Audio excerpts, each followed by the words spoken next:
This is the smallest book at the New York Public Library. It is 1 inch tall. It requires a magnifying glass if you want to read it. The letters are 1 millimeter in height. This is a rare copy of The Sun. It was published in 1929 by Harry Crosby, who was later credited with launching the careers of famous writers, including Ernest Hemingway and James Joyce. Just one of the stories that you can find in a new book called Tiny New York, which looks at the stories behind some of the city's smallest places, things, and people. The author, Susie Siegel, is with me now. Where did this idea come from? So I grew up in the Bronx in a tiny apartment, and all of us squished in there. Now I live in a tiny studio apartment in Queens, and I keep my shoes in the oven. So I am used to dealing with very little space, as are all of New Yorkers, and the idea just hit me. Like, we do so much with so little. What if I start looking at the tiniest places in the biggest city? Okay, example number one, which is actually not far from here. Okay. Tiny barber shop. Yes, that's in Chelsea, and it's 95 square feet, so it fits one chair. And everybody else has to wait outside. And there's no place for him to go to the bathroom, so he has to go to a diner. And you know, in barbershops, you can put your head back in the sink. There's no room to even do it. You have to just stick your head.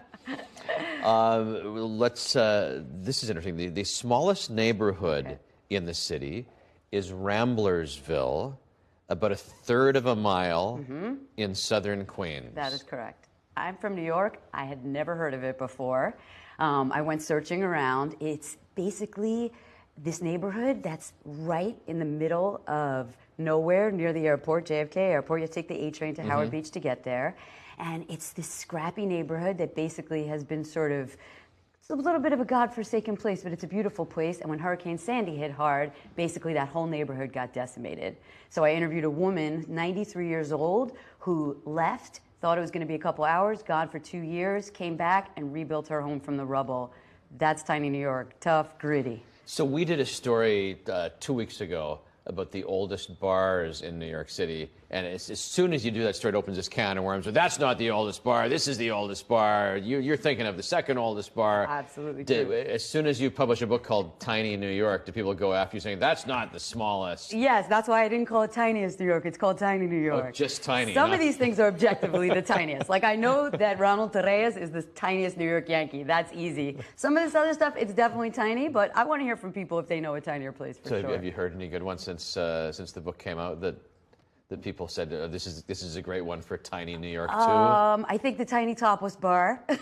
I did get a Tiny Topless Bar. Can you that's in Williamsburg, Brooklyn. Tell me more. Tell me more. So you can't Google this stuff, which is really interesting, right? So I was calling around, sort of feeling weird about asking, are you the tiniest topless bar? But I'm pretty sure that this one is the right one. But if there is a tinier one, we'll hear about it. But this place is called Pumps, and it's in Williamsburg. All right. I enjoyed this. Susie Siegel, Tiny New York is the book. Thank you. Thank you so much Good for to having have you me. in this morning.